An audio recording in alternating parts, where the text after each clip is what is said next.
እጣ ፋንታ መልኩ ሁለት ወይም ከዛ በላይ ሊሆን ይችላል። ጥሩ ወይንም መጥፎ፣ ከመጥፎ ደግሞ የከፋ መጥፎ ሲሆን ፍጻሜው የከፋ ይሆናል። አሌክስ አብርሃም ከዕለታት ግማሽ ቀን በተሰኘው የአጭር ልብ ወለድ ስብስቡ ጣቶቹ በተሰኘው አጭር ልብ ወለድ ውስጥ ተስፋን ከጫፍ እስከ ጫፍ ከፍታ ደግሞ በሐዘን ከጫፍ እስከ ጫፍ ስትናውስ ስለኖረሽ ነፍስ ያስቃኘናል። ዛሬ ይህንን ድንቅ ታሪክ በቆንጆ ሁኔታ እንተርከዋለን። በቅድሚያ ግን ቻናላችንን ሰብስክራይብ በማድረግ ተቀላቀሉ።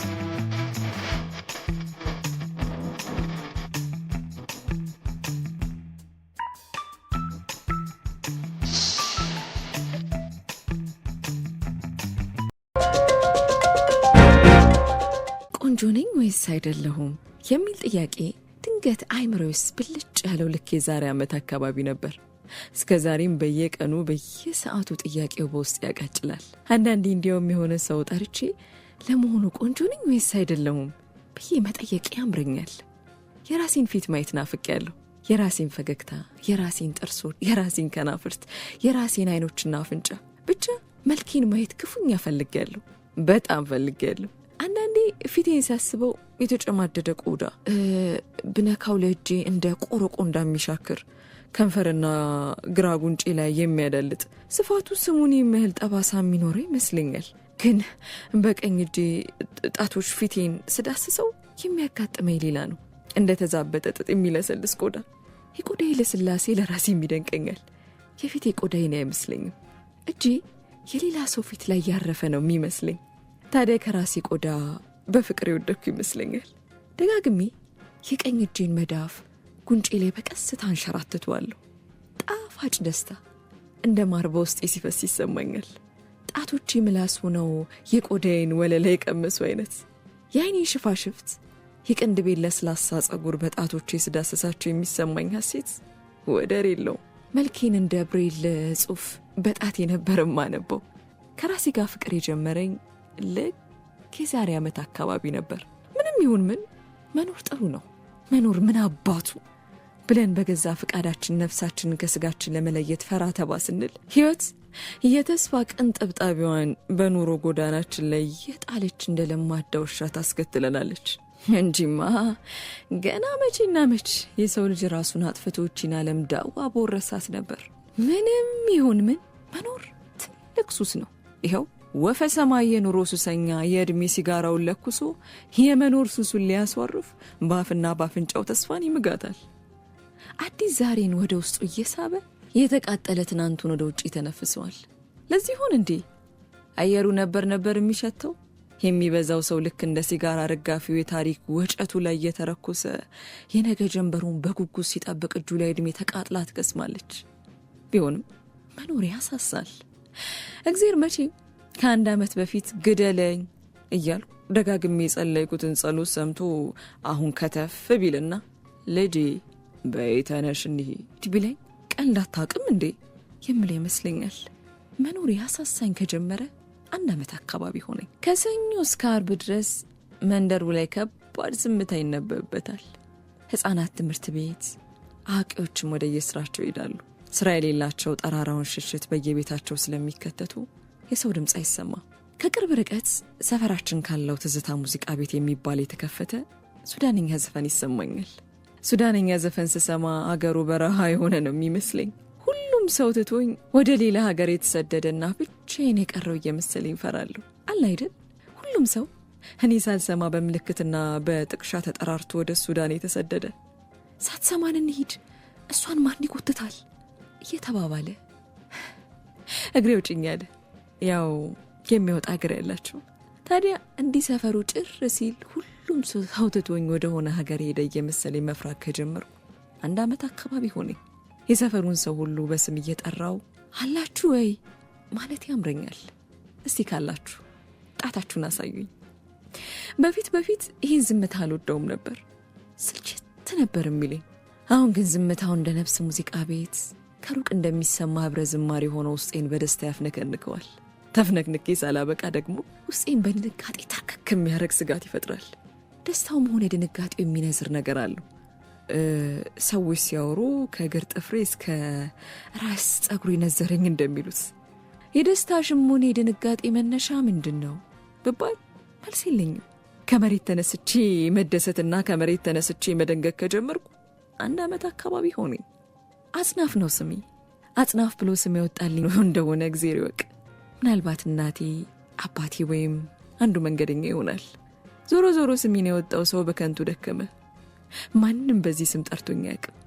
በስሜ መጠራት ይናፍቀኛል። አጽናፍ፣ ደህና አደርሽ። አጽናፍ ሰላም ነው? አጽናፍዬ እንዲህ ብባል ብዬ ለራሴ አስባለሁ። አንዳንዴ ስሜን ሳስበው አሁን እኔ ምን ያጽናፍ ይመስላል እላለሁ። አጽናፍ ማለት ራሱ ምን መምሰል ነበረበት? ግን ለመጀመሪያ ጊዜ ስሜ አጽናፍ መሆኑን ያወቅኩት መቼ ይሆን?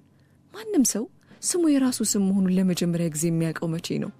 ስም ያወጣልንን ሰው ልናቅ እንችላለን፣ ግን በስማችን ስንጠራ አቤት ማለት መቼ እንደጀመርን አናስታውስም። ሰዎች እኮ ምስኪን ነን፣ ስናዛዝን። ለሁሉም ሰዎች ማዘን ከጀመሩ 1 ዓመት አካባቢ ሆነኝ፣ ስለማይታዘንላቸውም ጭምር። 21 ዓመቴ ነው። ታዲያ ላለፉት 11 ዓመታት ከቤት ወጥቼ አላቅም። ስወለድ ጀምሮ ሁለቱም እግሮቼ መንቀሳቀስ አይችሉም። ከወገቤ በታች ሙሉ በሙሉ ሰውነቴን ማንቀሳቀስ ስለማልችል የግድ የሰው ድጋፍ ያስፈልገኛል። የግራ እጄ ሙሉ በሙሉ አይታዘዝልኝም። አንዳንዴ እንደ ቀኝ እጄ ጠንካራ ባይሆንም ደህና መንቀሳቀስ፣ ጣቶቼን ማጠፍና መዘርጋት ሁሉ እችላለሁ። ብዙም ሳይቆይ ግን ሙሉ ለሙሉ የማይንቀሳቀስ በድን ይሆናል። ይህ ነገር ታዲያ ከግራ እጄ አልፎ እስከ እግሮቼ የሚዘልቅ የመዳን ተስፋ ይጭርብኛል። ጥሩ ሐኪም ቢያገኘኝ እኮ ምናልባት ከባድ ላይሆን ይችላል እላለሁ ለራሴ። ለሰው ግን ተናግሬ አላቅም። እዚህ ጎረቤት የ10 ብር መድኃኒት መግዣ አጥተው በየቀበሌው የነጻ ሕክምና ወረቀት ሊያጽፉ የሚንከራተቱ ምስኪኖች ታሪክን እየሰማሁ እንዴት ነው 21 ዓመት አሳስሮ ቁጭ ላረገኝ ችግር ሐኪም ፈልጉ የምለው? ተስቶኝ ብናገር እንኳን የሞተውን ቅድመ አያቴን ከሞት አስነሱልኝ ያልኳቸው ያህል የሚገረሙ ይመስለኛል። ማንቀሳቀስ የምችለው ቀኝ እጄን ብቻ ነው። ቀኝ እጄ ሁሉም ነገሬ ነው። አንዳንዴ በቀኝ እጄ ብቻ የምሰራውን ነገር ሳስብ ራሴን የተለየው ፍጥረት አድርጌ ይመለከተዋለሁ። ልክ በቀኝ እጅ ብቻ ለምን መገልበጥ የምችል ኃያል ሰው ይሆንክ እስኪመስለኝ። ታዲያ እንደፈለግኩ መንቀሳቀስ ባልችልም ለዓመታት ከቤቴ ባልወጣም ጥልቅ ብቸኝነቴ ውስጥ ማንም በቁም ነገር የማየው ጥበቃና ፍቅር አለ። ሕይወቴ በጥበቃ የተሞላ ነው። ሁልጊዜ ጠዋት በናፍቆት ከምጠብቃቸው ነገሮች አንዷ ሀብል ነበረች። ሀብል የኔ ቆንጆ ሁልጊዜ ጠዋት ወደ 3 ሰዓት አካባቢ ሰበርሰካ እያለች ቤታችን የምትመጣ የጎረቤታችን ድመት ናት። ባልቴቷን ልክ እንደሌሉት አልፋቸውና በቀጥታ ወደ እኔ ትመጣለች። አንገቷን ልክ እንደ ሀብል የሚከብ ጥቁር መስመር ስላላት ነበር ሀብል ያልኳት። ትመጣና ዘላ ጉልበቴ ላይ ትወጣለች። ተመቻችታተኛና እንደ ሰው ማንኮራፋት ትጀምራለች። ለስላሳ ጸጉሯን በጣቶቼ ሳሻሻት ደስ ይላታል። እንቅልፏን ስጨርስ ጅራቷን ፊቴን እስኪነካ ወደ ላይ አቆማ ትንጠራራና ዘላ ወርዳ ትሄዳለች። እስከሚቀጥለው ቀን ጠዋት አትመጣ። በየቀኑ ለዓመታት ጠዋት ትመጣ ነበር። ቅዳሜ ብቻ አትመጣ። ሰፈራችን ባለው ሆቴል ውስጥ ቅዳሜ ዕለት በግ ስለሚታረድ እዛ ግንብ ላይ ተቀምጣ እንደምትውል ሰምቻለሁ። ታዲያ የልብ ጓደኛዬ ነው የምትመስለኝ። የልብ ጓደኛ በዚህ ሁሉ ዓመት አንድ ቀን እንኳን እኛ ቤት ቁራሽ ተሰጥቷት ግን አያውቅም። የእውነት ፍቅር ካልሆነ ምን አገኝ ብላ ትመጣለች። ከ5 ወር በፊት አንድ የተረገሙ ሰውዬ የዶሮ ጫጩቴ ልትነጥቅ ስትል ደረስኩባት ብለው በድንጋይ መተው ገደሏት። ልጆቻቸው አሜሪካ የሚኖሩ ትልቅ ግቢ ቤት ያላቸው ሰውዬ ናቸው። ምን ነካቸው ነው ያልኩት። ከዚህ በፊት ልጆቻቸው ለዘመድ አዝማር ልከውላቸው የጠበቧቸውን ልብሶች አምጥተው እማ ሆይ ለልጅቱ ከሆነ አትሞክረው፣ ቆንጆ ልብስ ነው፣ ልጆቹ ጠቧቸው ነው እያሉ 1-2 ጊዜ ልብስ አምጥተውልኛል። ሀብልን እንደገደሏት ከሰማው በኋላ ግን ያመጡልኝን ልብስ አልለብስም ብዬ አመጽኩ። ማንኛል ያው ለራሴ እንጂ መኝታዬ ላይ ተደፍቼ ብዙ ቀን አለቀሱ። የሰፈሩ ሰው በሙሉ ተገላገል። ሌባ ነበረች አለ። ሌባ እንደሚጠየፍ ሰው። አሁን የበትረ እናት ጫቱ ስላባረረች ድመት ሌብነት እያጋነኑ የሚያወሩት በምን አፋቸው ነው? ልጃቸው በትረ ዶሮ ከነነፍሱ ሰርቆ የሚሸጥ ሌባ አይደል እንዴ? ሰፈሩ ሁሉ የሚያወራው ነው። አቅም ባይኖረኝም ጎረቤቱ አስጠላኝ። የሀብል ነገር እንዲሆኑ ቀረ። በዚች ምድር ላይ ከአንዲት ምስኪን አብሮ አደግ ጎረቤታችን ውጪ የልቤን ሞራው ጓደኛ የለኝም። ኖሮኝም አያውቅም። ቤተሰብ የለኝም። የምኖረው ከአንዲት እድሜያቸው ከገፋ መነኩሴ ጋር ነው። ያሳደጉኝም እሳቸው ናቸው። ጠዋትና ማታ መጸዳጃ ቤት የሚወስዱኝ፣ በሳምንት አንዴ ገላዬን የሚያጥቡኝና ልብስ እንድቀይር የሚረዱኝ ሴት ናቸው። ሰው ስላልወለደው ልጅ እንዴት ይሄን ሁሉ ዋጋ ለምን ይከፍላል እያልኩ ሁልጊዜ አስባለሁ። እዚያ ሰማይ ቤት መላእክቱ ሁሉ አረፍ ሲሉ ስለዚህ ሴትዮ በጎ ስራ በብዛት የሚጫወቱና እኛን ሀብልን የገደሉ ክፉ ሰውዬን እንዴት ሲኦል እንደሚወረውሯቸው የሚመካከሩ ይመስለኛል። ታዲያ እንደ እናት ቢያሳድጉኝ የባልቴቷ መነኩሴ ፊት ያስፈራኛል። የፊታቸው ቆዳ ክፉኛ መሸብሸቡ በእድሜ መጣ ቢሆንም በተለይ ከዓይኖቻቸው ግራና ቀኝ የተኮማተረው ቆዳቸው እሳት ያሸተተው ስስ ላስቲክ እንጂ የሰው ቆዳ አይመስልም። ከዓይናቸው በታች ያለው ቆዳ ኩፍ ብሎና ተንጠልጥሎ ስመለከት በእኔ ምክንያት ከድሮ ጀምሮ ወደ ውስጥ እያለቀሱ እንባቸውን የቋጠሩበት የእንባ ከረጢት ይመስለኛል። ነፍስ ካወቅኩበት ጊዜ ጀምሮ ቆብ የሚደፉበትን ራሳቸውን ሁልጊዜ ሙልጭ አድርገው ስለሚላጩት ጸጉር የሚባል ነገር ኖሯቸው አያውቅም። እርጅናቸውን የምለካው ከዓመት ዓመት እየጎበጠ በሚሄደው ጀርባቸውና ፊታቸው ላይ በሚጨመሩ የዕድሜ መስመሮች እንጂ በበሽታቸው አልነበርም። አይኖቻቸው ቀስቀስ ያሉና ጉድጓዳቸው ውስጥ የተጠበቁ ስለሆኑ የስክሪን አይኖች እንጂ ቆሞ የሚራመድ የህያው ሰው አይን አይመስሉም።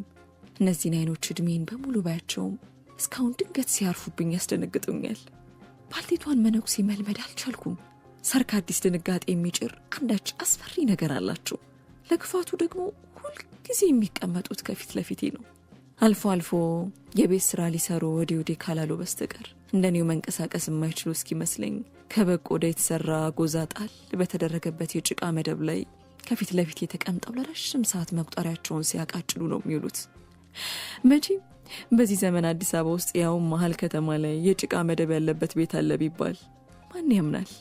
ይኸው እኔ በምኖርበት ቤት ያውም አይንን የሚያብጠረጥሩ ሰማይ ጠቀስ ፎቆች በአንድ ክረምት እንደ ሙጃ በሚበቅሉባት ካዛንቺስ እዚህ ቤት መደብ አለ የሚል ወረቀት ቢለጠፍ እነዚህ ትልልቅ የካዛንቺስ ሆቴሎች ውስጥ የሚያርፉ ቱሪስቶች እየከፈሉ ሳይጎበኙት አይቀሩም። አዳምና ሔዋን ከገነት እንደተባረሩ በቀጥታ መጥተው ኩርምት ብሎ የተኙት እዚህ መደብ ላይ ነው ቢባል እኔ ራሴ አምናለሁ።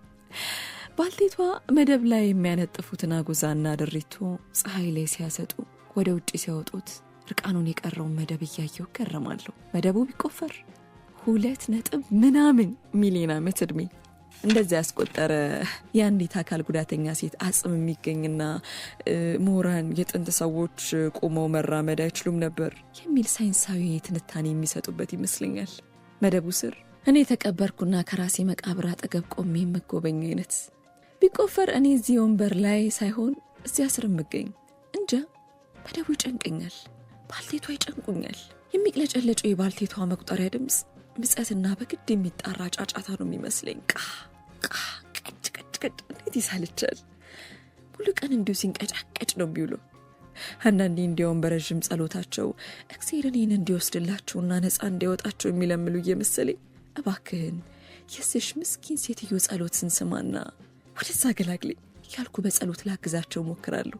እስካሁን ግን አልወሰደኝም። አሁን ግን በተለይ በዚች 1 ዓመት እንኳን ይተወኝ እላለሁ። እዚህ ጎረቤት ከሚከፈት ሬዲዮ አንድ ቅዳሜ ከሰዓት በኋላ ደስ በሚል ሸካራ ድምፅ ሲነበብ የሰማሁት ግጥም ከመኖር ብዙ አለ ካለመኖር ምንም ብሏል እኮ። ይቺን መስመር በዚህ ዓመት ስንት ሺህ ጊዜ እንደደጋገምኳት እንጃ። ከመኖር ብዙ አለ ካለመኖር ምንም። እንግዲህ የህይወት ውደት ለኔ አንድ አይነት ነበር። ጠዋት ወፍ ሳይንጫጫ ጨለማው ገና ሳይገፍ በባልቴቷ ድጋፍ ካልጋ የተነስችው የመጸዳጃ ቤት መሄድና ተመልሼ ተሽከርካሪ ወንበሬ ላይ መቀመጥ፣ ማታ ውጪ በደንብ ሲጨልም በባልቴቷ ድጋፍ መጸዳጃ ቤት መሄድና ወደ አልጋዬ መመለስ። ይኸው ነው። በጧትና በማታ መካከል ባለው ረዥም ቀን የሚነበብ ነገር ከሌለኝ በስተቀር ምንም አልሰራም። ተሽከርካሪ ወንበሬ ላይ ተቀምጬ ከባልቴቷ ጋር መፋጠጥ። ተሽከርካሪ ወንበሩ ከእድሜ ብዛት የተነሳ ጎማው ተንፍሶ ስለማይንቀሳቀስ መደበኛ ወንበር ሆኗል። አንድ ሀብታም ናቸው። ገና በሕፃንነት የሰጡኝ።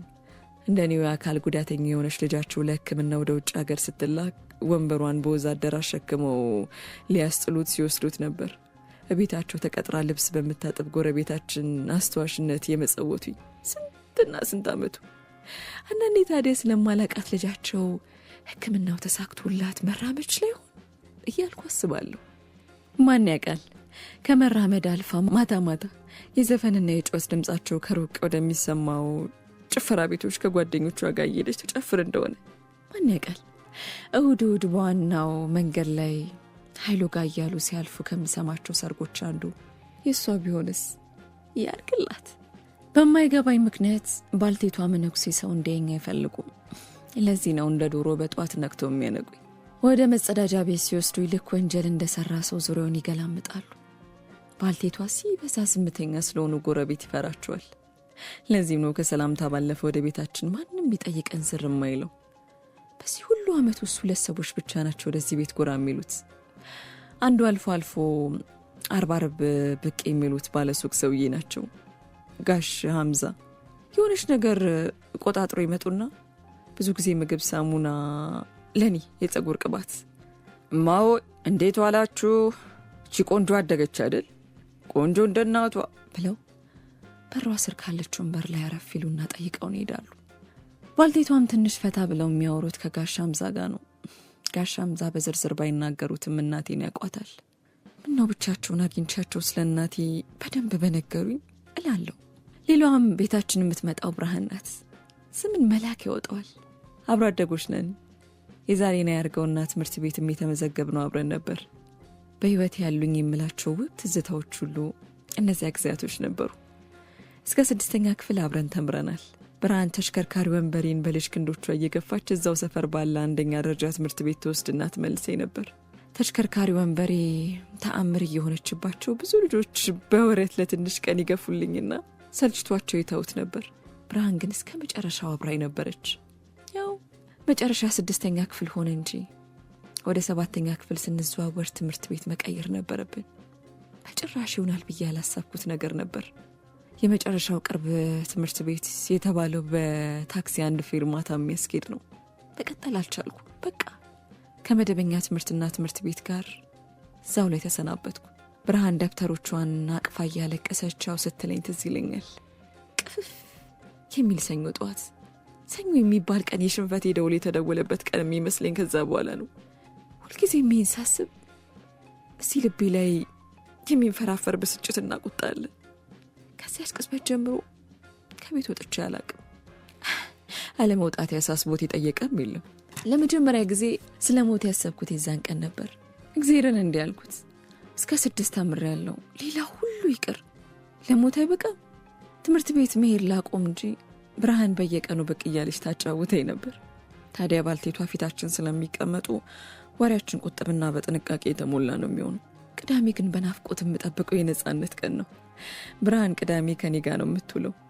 በጓሮ በኩል ፀሐይ ላይ ታወጣኝና ያው በዋናው በር በኩል ባልቴቷ ስለሚከለክሉ ጸጉሬን አጥባና በጥራ ትጎነጉነኛለች። ለነገሩ ቅዳሜን በጉት የምጠብቀው ጸጉሬን ለመጎንጎን አይደለም፣ ከባልቴቷ ፊት ዞር ብለን በነጻነት የባጤ ቋጡን የምናወራበት ቀን ስለሆነ ነው። ከሰፈሩ እስከ ከተማው ያይት የሰማችውን ታወራልኛለች። የሰፈሩን ሰው ከላይ እስከታች ታማልኛለች፣ ታስቀኛለች። ከምንም በላይ ደግሞ ተውሳም ይሁን ተከራይታ መጽሐፍ ታመጣልኝ ነበር። መጀመሪያ አካባቢ ብዙም ማንበብ ፍላጎት አልነበረኝም። እየቆየው ግን የምታመጣልኝ መጽሐፍት ጓደኞች ይሆኑ። ከመኖር በላይ እችን ዓለም ያየኋት በእነዚህ ጥቂት መጽሐፍት በኩል በገባሽ ጭላንጭል ነበር። በእነዚህ መጽሐፍት ባልቴቷ ይህቺ ልጅ አበደች እንዴ ብለው በግርምት እስኪያዩኝ ብቻዬን በሳቅ ፍርስ ብያለሁ። ልቤ በሐዘን እንስፍስፍ ብሎ በእንባ ታጥቤያለሁ። እንዴማ አይሆንም ብዬ ብቻዬን አውርቻለሁ። ብርሃን ከዚች ዓለም ጋር መገናኛ ብቸኛ ቀጭን ግሬ ነበረች። በዚህ ድቅድቅ ብቸኝነትና መገለል ባጨለመው ሕይወት ውስጥ አብሮ አደጌ ብርሃን እንደ ስሟ ብቸኛ መሪ ኮከቤ ነበረች። አብዛኛው ታሪኬን የሰማሁት ከእርሷ ነው። በተለይ ስለ እናትና አባቴ። መቼስ ሰው ሆኖ እናትና አባቴ የሌለው የለም። እኔም እናትና አባት ነበሩኝ አሉ። ሁለቱንም አላቃቸው። የእግዚአብሔር ፎቶ እንኳን የላቸው።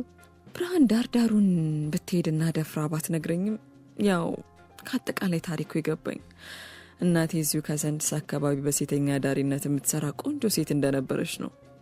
ከአንድ ሰው ጋር ወዳጅ ሆነው እኔ ተረገዝኩ። እርጉዝ እናቴን አምጥተው እዚሽ መነኩሴ ቤት አስቀምጣት። ሰውየው እናቴን ተከራይቶ ያስቀምጣት አሊያም ከመነኩሴዋ ጋር ዝምድና ወይ ትውውቅ ይኖራቸው እንጃ።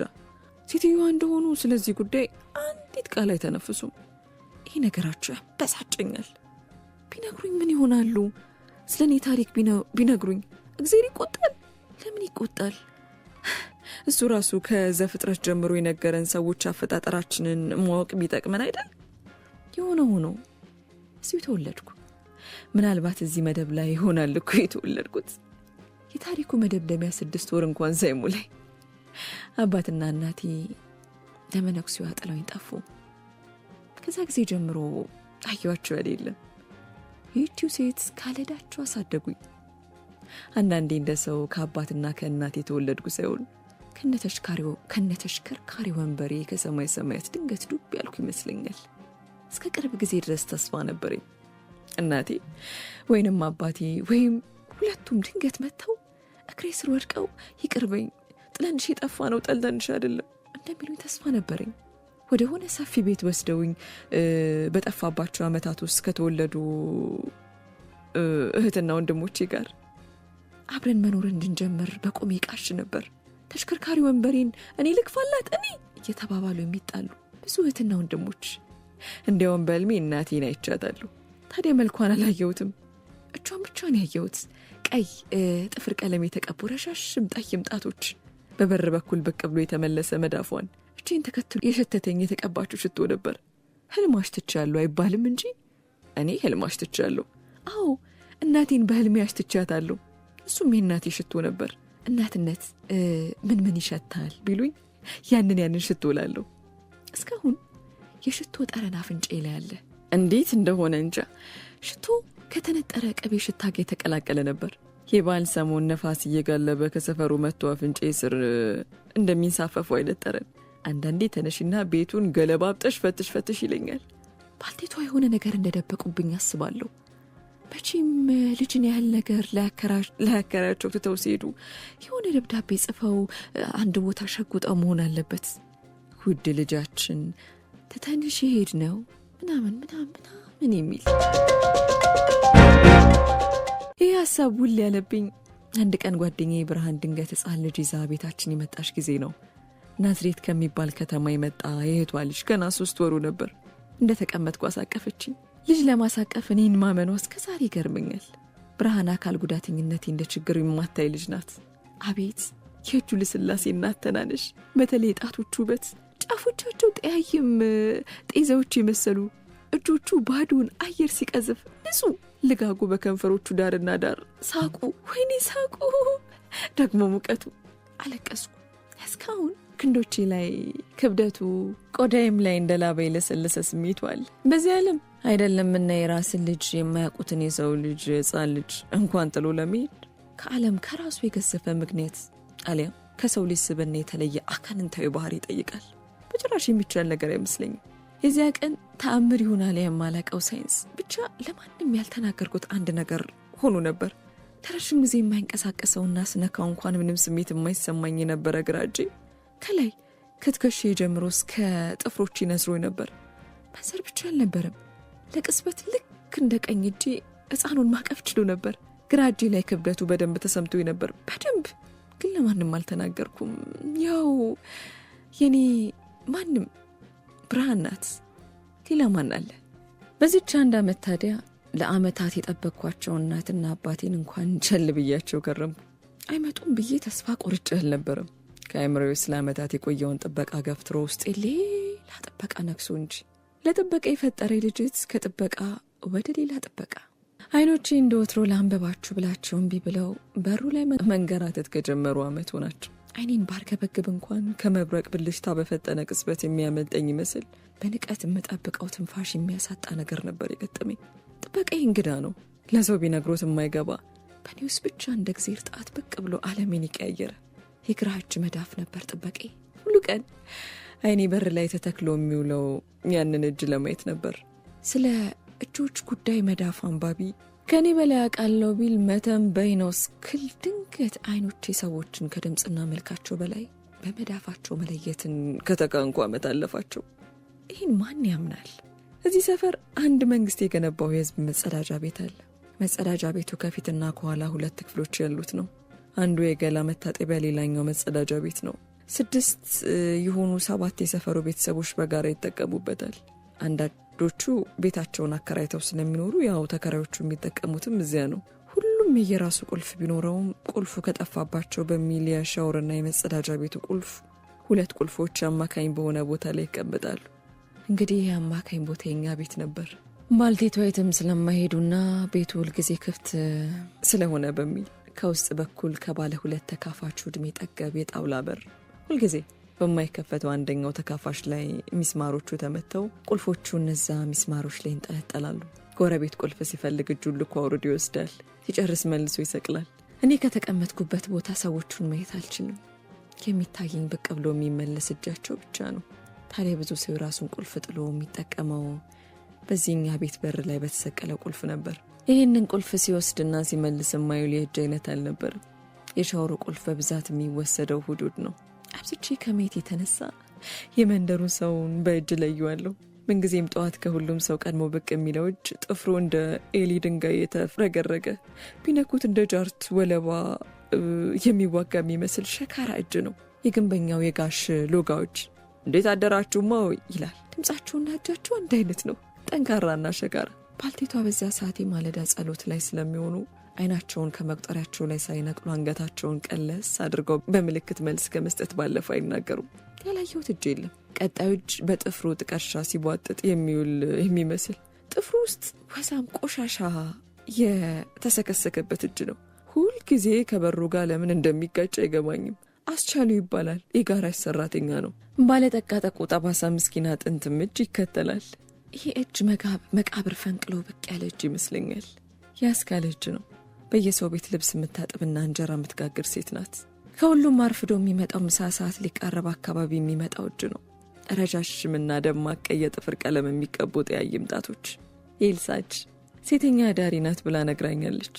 ብርሃን የኤልሳ እጅ የእናቴን እጅ ይመስለኛል። ኤልሳ በየቀኑ የምትወስደው የሻወር ቤቱን ቁልፍ ነበር።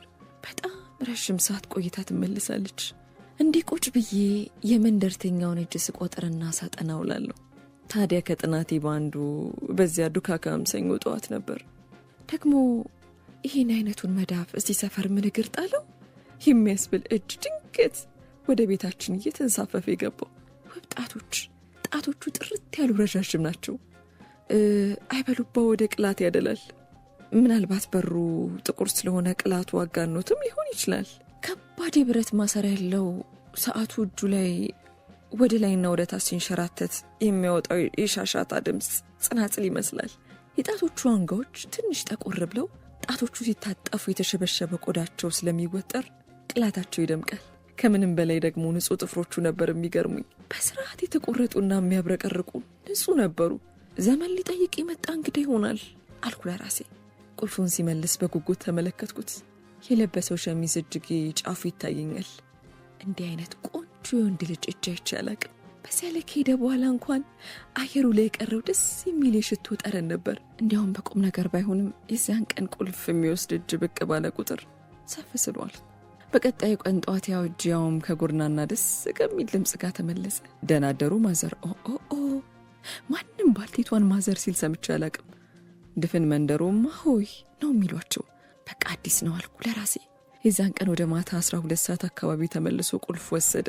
ሽቶ ድምፁ ለስላሳ ግን ምንም የማያግደው ጠንካራ ነገር ነበር። ቆይቶ አንድ አዲስ እዚያው ሰፈር ተከራይቶ የገባ የባንክ ቤት ሰራተኛ መሆኑን በወሬ ብርሃን ነገረችኝ። ከዚያን ቀን ጀምሮ ይኸው 1 ዓመት ነፍሴ በራሷ ህልም እየተንሳፈፈች ራሷን እዚህ መዳፍ ላይ አስቀምጣ ትባዘናለች። በየመሃሉ ምነካኝ እያልኩ በኋላ ነው ስሙን ያወቅኩት።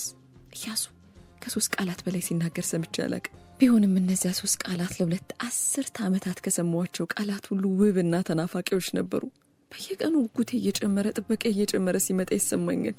እነዚያ ቁልፎች የመጸዳጃ ቤት ቁልፎች ሳይሆኑ የገነት ቁልፎች ይመስሉኝ ከጀመሩ ሰነባበት። ጠዋት ከሆነ የኢያሱ ጥላ በበሩ ሰተት ብሎ ይገባና በሩ ፊት ለፊት የሚቀመጡት ባልቴቷ ቢጫ ቀሚስ ላይ ተወላግዶ ያርፋል። ከጥላው ቁመቱና የትከሻውን ስፋት ልገምት እሞክራለሁ። ጥላው ባልቴቷ ቀሚስ ላይ ይጋደማል። አንዳንዴም በጣም ይረዝምና ከባልቴቷ ጎን በሚቀመጠው የውሃ በርሜል ላይ ያርፋል። ይህን ጥላ ልነካው እመኛለሁ። ይሄ ጥላ ቢነካኝ ከተሽከርካሪ ወንበሬ ላይ ተነስቼ የምሮጥ ይመስለኛል። ወንበርሽን ተሸከሚና ሂጂ የሚለኝ ይመስለኛል። ጥላ ሳይሆን ጥቁር ስጋ የለበሰ ሰው ይመስለኛል። ምነካው ስጋና ሙቀት ያለው ሕያው ሰውነት የራሴ ሰው ይመስለኛል። እናም በምድር ላይ ካሉ ሰዎች ሁሉ ታላቁ ደጉ ሰው ይሄ ጥላ ይመስለኛል። ምንም አይመስለኝ ነገር አለ። ከማለዳዋ ፀሐይ ጋር ፍቅር ይዞኝ ነበር። ባለውለታዬ ናት። ይህን ጥላ እየገፋች እቤቴ የምታስገባ የብርሃን ጎርፍ ለስላሳውን የሽቶ ጠረን እየገፋ በዙሪያዬ ትንሽ ገነት የሚያሳፍፍ ደግ ንፋስ። ባልቴቷ ሽቶ የተስማማቸው አልመሰለኝ። በተደጋጋሚ አየሩን ሊያስወግዱ እጃቸውን ሲያራግቡ አይቻቸዋለሁ። ደህና አደሩ ማዘር ሲል እግዚአብሔር ይመስገን ብዬ መጮህ ያምረኛል። መቼም እንዴት ነው ከአንዲት መነኩሴ ባልቴት እንዲህ አይነት ውብና ስርቅርቅ ሙዚቃ የሚመስል ድምፅ የሚወጣው ብሎ መደመሙ አይቀርም። እና ይሄን ድምፅ ለመስማት በቀን 5 ጊዜ ይመጣል። በራሴ ሀሳብ ፈገግላለሁ። ድምፅ ስል የራሴ ድምፅ በእውነት ምን ይመስል ይሆን እያልኩ አስባለሁ። ለምሳሌ ብዘፍን ዘፍኛ አላቅም እንጂ ውስጥ የሌላ አይነት ዘፈን የለም። እድሜ ለትዝታ ሙዚቃ ቤት። እዚህ ጎረቤት ያለ ሙዚቃ ቤት ነው። እሱ የተቀመጥኩበት ድረስ የሚመጣው ሙዚቃ ስኮመኩም ነው ሙሉ። ባልቴቷ ባይኖሩና አብሬ ብዘፍን ደስታዬ አረ ተነሽ ተነሽ ተነሽ ተነሽ ሁሉ ይለኛል። ሁልጊዜ በሩ ላይ ቆምና ደህና አደሩ ማዘር ይላል። ባልቴቷ ከተቀመጥኩበት ሆነው ማየት ስለሚችሉ አንገታቸውን ጎንበስ ቀና እያረጉ ድምፅ ሳይወጡ ለሰላምታው መልስ ይሰጡታል። ቀጣዩ ድርጊት የኢያሱ ግራጅ በሩ ላይ ወደ ተሰቀለችው ቁልፍ በእርጋታ ይሳባል። ከኢያሱን ወጣቶች ናፍቆ እንዳገኙት ወዳጅ በስስት እመለከታለሁ። የሰዓቱ ማሰሪያ ዜማ አለው። ሰዓት ሰሪ ሳይሆን እኚህ በሬዲዮ የምሰማቸው ሙላቱ አስታጥቄ የሚባሉት ሰውዬ ብረቶቹን ይሰካኳቸው ይመስለኛል። ካየኋቸው እጆቹ ተነስቼና ጥላውን በሐሳብ ለክቼ ሙሉ ሰውነቱን በምናቢ ስየው ነበር። ሙሉ ባህሪውን አልመው ነበር። በሐሳቤ ሳልኩት ሰውነቱ ታዲያ በታከከው ነገር ላይ ሁሉ የሽቶ ጠረኑን እንደ ጥርኝ የሚተው ልዩ ፍጥረት ነበር። በመጨረሻ የሚመጣው ቁልፍ ፈልጎ ሳይሆን እኔን ፍለጋ እስኪመስለኝ ድረስ በቁም ቅዠት ሞትኩ። ጥበቃ የትንፋሽ የሚያሳጣ ነበር። ዘላለም ምን ያህል ይረዝማል ብባል ኢያሱ ቁልፍ በሚወስድበትና በሚመልስበት ሰዓት መካከል ያለውን ልዩነት ያክል ነበር። ይሄ ነበር መልሴ። በሆነ ምክንያት ሳይመጣ ከቀረ ሌሊቱን ሙሉ እንቅልፍ ባይኔ አይዞርም። እንዳፈጠጥኩ አድራለሁ። ከነዚህ ሁሉ እጆች ተለይቶ የሚናፍቀኝ የኢያሱ እጅ ነበር። የኢያሱ ጣቶች ጣት ብቻ አልነበሩም። ድንገት ብቅ ብሎ ቁልፍ መውሰድ ብቻም ሳይሆን በልቤ ጽላት ላይ የቀኑን ሰላም፣ የቀኑን ናፍቆትና ደስታ ሁሉ ጽፎ የሚመለስ እጅ እስኪመስለኝ ቁልፉን ወስዶ እስኪመለስ በጉጉት እጠብቀዋለሁ። ሁልጊዜ ቁልፉን ሲሰቅል በወደቀበትና ሊያነሳ ወደ ቤት በገባ እያልኩ ክፉኛ እመኛለሁ። እንደዛ የሚያደርጉ ጎረቤቶች አሉ። ለምሳሌ ኤልሳን ፊት ለመጀመሪያ ጊዜ ያየሁት ቁልፉን ሰቀልኩ ብላ ሚስማሩ ስታ የወደቀባት ጊዜ ነበር። የኤልሳን እንቅልፍ የተጫነውንና ሊፕስቲኩ ኩሉና ሜካፑ ተደበላልቆ ጸጉሯ ምንጭርጭር ብሎ አስፈሪና በእንቅልፍ ማጣት ያኮረፈ ፊቷን ለመጀመሪያ ጊዜ ያየሁት እንደዚያ ነበር። የጣቶቿን ውበት አይቼ እንደዚህ አይነት ፊት ለማየት ፈጽሞ አልጠበቅኩም ነበር። ውስጤ እንዴት እንዳዘነ። ከሰዓት በኋላ ሰፈሩ ጸጥ ሲል እኔም የጠዋት የማየት ሱሴን አድርሼ ታይቶም ተዘምቶም የማይታወቅ ከባድ ሰላምና መረጋጋት ሰፍኖብኝ በደመና ላይ በጥሞና የተንሳፈፍኩ የውጭውንም የውስጡንም ዝምታ በትዝታ ሙዚቃ ቤት ዘፈን ታጅቤ ሳደምጥ ብዙ ጊዜ ጂጂ የምትባለውን ዘፋኝ ነው የሚከፍቱት። ድንገት አልቅሽ ይለኛል። ወደ የበታችነት ስሜት ጎትቶ ከተሳፈርኩበት ደመና ላይ አውርደኝና ወዳለሁበት ትርክምክም ያለ ቤት ላይ ጥለኛል። አይኖቼን ስጨፍን ምን ነው እንቅልፍሽ መጣ ይሉኛል ባልቴቷ። ይጨንቀኛል። ምንም ማድረግ ማልችል ደካማ ፍጥረት እንደሆንኩ አስባለሁ። ከትዝታ ሙዚቃ ቤት የተከፈተ አንድ ለዛ ቢዘፋኝ ላይሽ አልቻልኩም ይላል። ለምን በእግሩ ወዳለችበት ቦታ ሄድም? ሩቅ ሀገር ብትሆንም ለምን ዝም ብሎ መራመድ አይጀምርም? እዚህ እግርና እጁን አጣጥፎ ከማለዘን ቢያንስ ለምን ወደ እሷ እየሄደ መንገድ ላይ አይሞትም? ከጎረቤት ራዲዮ አንዱ በየመሃሉ የሚል ሰውዬ ምንትሱ በወቅቱ መፈጸም ስላልተቻለ ይላል። ከቤታችን በላይ ያለው የቤተ ክርስቲያን ሰባኪ እንዲህና እንዲያ ካልሆናችሁ የእግዚአብሔርን መንግሥት ማየት አትችሉ ይላል። ሁሉም እንቅፋት፣ ሁሉም አለመቻል አለበት። ሁሉም የሰለለ አቅም፣ ማድረግ የማይችል ወደፊት የማይራመድ ሽባ መንፈስ አለው። ታዲያ ከዚህ ሁሉ የመንፈስ ስንኩለት የተለየ አካል ጉዳተኝነት ምን ለውጥ አለው? ፖሊስ ወንጀለኛውን ሊይዝ ባለመቻሉ የሚል ዜና ከጎረቤት ራዲዮ ሰማለሁ። ፖሊስ ለምን አልቻለም? ፖሊሱ ከወገቡ በታች መንቀሳቀስ የማይችል አካል ጉዳተኛ ነው። ልማቱ በተያዘለት ጊዜ መጠናቀቅ ስላልቻለ ይላል። ልማቱን የሚሰሩት ሰዎች ግራ እጃቸውን ጨምሮ ማንቀሳቀስ አይችሉም። አገሪቱ ላለፉት ዓመታት ከድህነት አዘቅት መውጣት ስላልቻለች ይላሉ። አገሪቱ ራሷ የኔ ቢጤ ናት። ይህ ሁሉ አለመቻል ከየት መጣ? ከዚህ ሁሉ አለመቻል በኋላ ተመስገን ይላል ህዝቡ። ካመሰገነ ለምን ያማራል? ካማረረ ለምን ያመሰግናል? መራመድ ብችል ብዬ እመኛለሁ እና ሁሉ ነገር ያነጫንጨኛል። ከዚችም ኑሮ ላይ ከቤት ሳልወጣ ከሰው ሳልገናኝ ሰው ቢሰማ ደግሞ ምን አገናኝቶሽ እንደሚል አውቃለሁ። የመጀመሪያ ችግሬ እኮ ይሄ ምን አገናኝቶሽ የሚባለው ነገር ነው። እግሮቼ ባይራመዱም የህይወት ወንዝ እንደ ቆሻሻ ወደ ጎን ታፍቶኝ ጉዞውን አይቀጥልም። እኔም ማንም ወንዝ ውስጥ ነን። ከህይወት በረከትም ይሁን መርገምስ የድርሻዬን ለመውሰድ ቢያንስ በምኞት እሻማለሁ። ቢያንስ በዚህ ሽሚያ መሸነፍ አለ። አዎ በዚህ ሽሚያ መሸነፍ አለ፣ መቅደም አለ። ማን መቀደምን ይወዳል? እንኳንስ እንዲበለየበት አድሎ እንዲወዳደር ተደርጌ ይቅርና እኩል እድል ቢሰጠንም ማንም በመበለጥ የሚደሰት ያለ አይመስለኝም። ሮዛ የምትባል የጎረቤት ልጅ አለች። መልኩንም ድፍረቱንም አትረፍርፎ ይሰጣት። ባለፈሽ ባገደመሽ ቁጥር የሚቅለጨለጭ ሳቋን የሚቅለጨለጨው ሳቋ ሰፈሩን የሚሞላ። ችግሯ ያየሁት አይለፈኝ የምትል መሆኗ ላይ ነው። ለእኔ እንኳን መጥፎ ልጅ አልነበረችም። የሰፈሩ ጎረምሳ ከላይ እስከታች የሚያሸረግድላት ልጅ ናት። እንኳን ሰፈር ውስጥ ሊኖር የገባ ወንድ እግር የጣለው መንገደኛም ከሮዛ ጋር ጓደኛ ለመሆን ሰዓት አይፈጅበትም ይባላል። ተጫዋች ናት ይሏታል።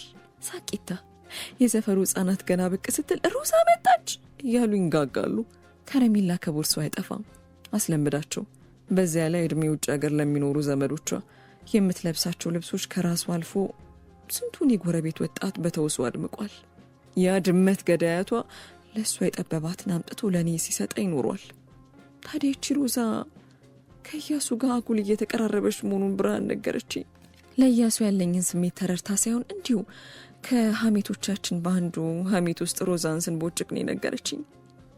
ሮዛ ይሄ ባንክ የሚሰራ ልጅ አይኗን ጥላበታለች ስትል ልቤ በስለት የሰነጠቁት ያክል ሲከፈል ቢሰማኝም ልክ እንዳላወቀ የቱን ልጅ ነው የምትይኝ አልኩ። ኢያሱን በቃ ስታየው እንዴት እንደሚቆላት። ብርሃን በሮዛ ትንሽ እንደምትቀናባት ባቅም እንግዲህ እሱ ከፈለጋት አልኩ። እሱቴ ፊትም አይሰጣት እሷ ናት እንጂማ ሻማ እንዳየ እሳት ናት የምትዞረው። ብዙ ማውራት አልፈለኩም። ውስጤ ግን ሮዛን ጠምዶ ያዛት። አያቷ በምድር ላይ የምወዳትን ብቸኛ ድመት ገደሉ። እሷ የቀረ ተስፋዬን ልታጨልም። ይኸው ምን አይነት የተረገመ ቤተሰብ ነው! በእግዚአብሔር ነጭ አደረገኝ። የካሳንቺስ ትርምስ ሳልፈልግ እየመጣ ጆሮዬን ይጠልዘዋል። ስልል ያለ የለማይ ድምፅ አካሌን አጥቼ ይላል። አካል ማጣት ብርቅ ነው። አካልን ባታጣ መለመኔ አይቀርም። ሀገሪቱ ራሷ ነጋ ጠባ እርዳታ የምትለምነው አንድ አካል ሳይጎላት አይደል? ልዋጭ ባለ ልዋጭ በእነዚህ የመጸዳጃ ቤት ቁልፎች እግር ትለውጥልኛለህ? ቀላል ቁልፎች እንዳይመስሉ የገነት ቁልፎች ናቸው። ከፈለክ ሲኦልንም ይከፍታሉ። ለመሆኑ ከኔና ከሮዛ ማናችን እናምራለን? ይህን ለማወቅ ቢያንስ መስታወት ያስፈልጋል። ማንም አያምንም። መልኬን በመስታወት ከተመለከትኩት ዓመታት አልፈዋል። ለመጨረሻ ጊዜ መልኬን ያየሁት ከ6 ዓመት በፊት አንድ ድርጅት እርዳታ ይሰጣል ተብሎ የወሰደኝ ጊዜ ነበር። ከዚያ ውጪ ስለ ራሴ መልክ ያለኝ መረጃ ብርሃን ጸጉሬን ጎንጉና ቆንጆሽ ስትለኝ ብቻ ነው። ድፍንፍን ያለ አድናቆት። ምን ነው ቆንጆ? አንዳንዴ ፊቴን ሳስበው የተጨማደደ ቆዳ ብነካው ለእጄ እንደ ቆረቆ እንደሚሻክር ከንፈርና ግራ ጉንጬ ላይ የሚያዳልጥ ስፋቱ ስሙን የሚያል ጠባሳ የሚኖረው ይመስለኛል። ለዓመታት የተመለከትኩት የባልቴቷ ፊት በተአምር የመላው ሰው ልጅ ፊት የሆነ እስኪመስለኝ እኔም ከመኖር ብዛት የባልቴቷን ፊት የወረስኩ ይመስለኛል። ከትዝታ ሙዚቃ ቤት ያቺ የምወዳትን ጂጂ የምትባል ዘፋኝ መስማት ፈልጌ ነበር። ከሙዚቃ ቤቱ ቅልጥ ያለ የባህል ዘፈን ተከፍቷል። አይንማ ጥርስማ የእግዚአብሔር ሥራ ነው፣ ግርም ያደረገኝ አረማመዷ ነው ይላል ዘፋኙ። ብሽቅ ሰው እንዴት ዜማ ሰርቶ ግጥም ጽፎ አንዲት እጅ እግሯ ተሳስሮ ጉድጓድ ውስጥ የተቀመጠችን ልጅ ለማሾመር እዚህ ድረስ ይመጣል። ከዘፋኝ እስከ እግዚአብሔር ተመካክሮ ያመጹብኝ እስኪመስለኝ ድረስ ብቸኝነት ውስጥ የገብቶ አሰፈሰፈኝ። ራሴ በውስጤ መስፈን ጀመርኩ። ምን አለ ባልቴቷ አውጣ ቢሉልኝና ጮክ ብዬ በዘፈንኩ።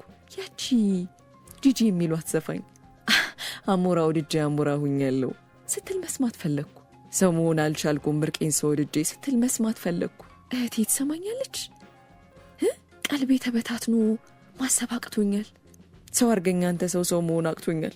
ሁልጊዜ ስለሚከፍቷት ነው መሰለኝ እንደኔው ተሽከርካሪ ወንበር ላይ ተቀምጣ እዚያ ሙዚቃ ቤት ውስጥ የምትዘፍን ይመስለኛል። ብስጭትና ቁጣ ውስጥ የሞላው። አንዳንዴ ብርሃን ለምን የመንደር ወሬ እያመጣች ትነግረኛለች ብዬ በብርሃን ተበሳጨውባት። የዛ ቀን ማታ ኢያሱ ቁልፍ ሊወስድ ሲመጣ እጁን እያየው በእናት ኢያሱ አልኩ በውስጤ። በእናት ምን? በእናት ትንሽ ቆይ፣ በእናት ሮዛ ከምትባል አለሌ እራቅ፣ በእናት ምን? ለራሴም አልገባኝ። አልቀሽ ሲለኝ አደረ። ከቅዳሜ ጀምሮ እስከ ሰኞ ምግብ የሚባል ባፍ ያልዞረ። ባልቴቷ ደፋ ቀና ብለው በዚህ አቅማቸው የሰሩትን መግፋት ቢከብደኝም አልቻልኩም። ገና ሲሸተኝ ያንገሸግሸኛል። ቢጨንቃቸው ሽምብራን ገብግበውና ቆልተው ሰጡኝ። እንደመናኝ እሷን እየቆረጠምኩ ይቺ ሮዛ የምትባል ልጅ ገላግለኝ ብዬ ጸለይኩ። ባታየኝም እምባዬ ወደ ላይ ረጨው። ከምንም በላይ የሚያበሳጨው ግን በየቀኑም እንደተፈጠረ እንደሆነ መስማት ባለመቻሌ ነበር። ያን ያህል ትልቅ ጉዳይ ባይሆንም የሚረብሸኝ ነገር ይፈጠራል። አንድ ሮብ ቀን ጠዋት ኢያሱ እንደ ልማዱ መጥቶ ቁልፍ ወሰደ። መጀመሪያ ላስተዋልኩትም ነበር። ቁልፉን ሳይመልስ በመቆየቱ ነው ድንገት አይኔ ባዶዋ የቁልፍ መስቀያ ላይ ያረፈ። እየወሰደው የሻወርን ቁልፍ ነበር። የሻወር ቁልፍ ወስዶ ያቅም የት እንደሚታጠብ እንጃ። ያውን በሮብ ቀን ያውን በጠዋት የሻወር ቁልፍ ባወጣ በወርድ አልመጣልሻለኝ። ሮብ ጠዋት የሻወር ቁልፍ የምትወስደው ኤልሳ ብቻ ነች፣ ወንዶች ጋር ራስ ለምትመጣ። ቀን ላይ ብርሃን ልትጠይቀኝ ብቅ ስትል ብርሃን በእናትሽ ቶሎ ነይ አልኳት። ልመና ነበር በውስጤ። ደህና ነሽ አለችኝ ግራ ገብቷት። ዝም አልኩ። በዛ ሰሞን አንድ የሚያሳዝን ነገር ተፈጠረ። ሰፈሩ ካለ ወትሮ ለሁለት ቀን ጭር ሲል ግራ ገብቶኝ ማንን በጠየቅኩ ስል ብርሃን መጣች። ምንድነው ሰፈሩ ጭር አለ አልኳት። ትዝታ ሙዚቃ ቤት ተዘጋ እኮ። ተዘጋ ማለት በቃ ተዘጋ፣ አንድ ሀብታም ገዝቶት ነው አሉ። ዘመናዊ ልካንዳ ቤት ሊከፍትበት ነው ይባላል አለችኝ። ባልቴቷ ድንገት ተመስገን አሉ። ብርሃንም ከጮት አረፍን አለች። እኔ ግን አዘንኩ። ሰው ሰፈር ማለት ትብት መቅበሪያ መሬት ይመስለዋል። ሰፈር ማለት ጎልቶ የሚታይ ምልክት የሚሆን ህንጻና አደባባይ ምናምን ይመስለዋል። ሰፈር ማለት አብሮ ቡና የሚጠጣ ጎረቤት ይመስለዋል። ሰፈር ማለት ታሪክ ይመስለዋል። ይሄ ሁሉ የሰፈር ስንክሳር እንደ ባልቴቷ መቁጠሪያ ተደርድሮ በድምፅ ክር ላይ የተሰካ ጠጠር ነበር ለኔ። አንድ ድምፅ ሲጎድል ይሄ ሁሉ የሚበተን ትቢያ ነው። ያሳደጉኝን ድምፆች ሸጧቸው። እነዚያ ውብ ድምፆች ነፍሴን የሚነኩ ዜማዎች ተሰደዱ። በተለይ የጂጂ ነገር አንጀቴን በላው። እየገፉ አውጥተው መንገድ ላይ የጣሏት ያክል አመመኝ። በዝምታ ውስጥ የውስጤን ጥበቃ ሳስታምም መስከረም ወሬ ምስራች ይዞ መጣ። ሮዛ ዩኒቨርሲቲ ገባሽ ተባለ። ራሴ እንኳን ብገባ እንዲመደሰቴን እንጃ። እግዚአብሔር ማሰኔን አይቶ እንደ ጥርስ ነቅሎ የወረወረልኝ ነበር ይመስለኝ። እምነት ጎሎኝ እንጂ ደፍሬ ብጸልይ ይሄ ክሬም ተፈውሶ ተሽከርካሪ ወንበሬን ተሸክሜ በድፍን ካሳንዲስ ሃሌሉያ እያልኩ ሳልሰልል አልቀርም። በእንዲህ ያለው ቀን ነበር ቤተ ክርስቲያን ሄዶ እሰይ ስለቴ ሰመረ ማለት። ህዳር አጋማሽ ላይ ኢያሱ ድንገት ጠፋ። ለመጨረሻ ጊዜ እጁን ያየሁት አርብ ምሳ ሰዓት ላይ ነበር። በስራ ቀን እንዴት ምሳ ሰዓት ላይ ተገኘ እያልኩ በቀጣዩ ቀን አይን ባይ ሳይመጣ ቀረ። ማታ በጠበቅኩት ሰዓት አልመጣ። ግራ ገባኝ። እንዳፈጠጥኩ አድሬ ጠዋት አይኔ እስኪፈዝ በሩ ላይ ያፈጠጥኩ የለም። እንደምንም ችዬ 3 ቀን ቆየው። ከዚህ በኋላ ግን አልቻልኩም።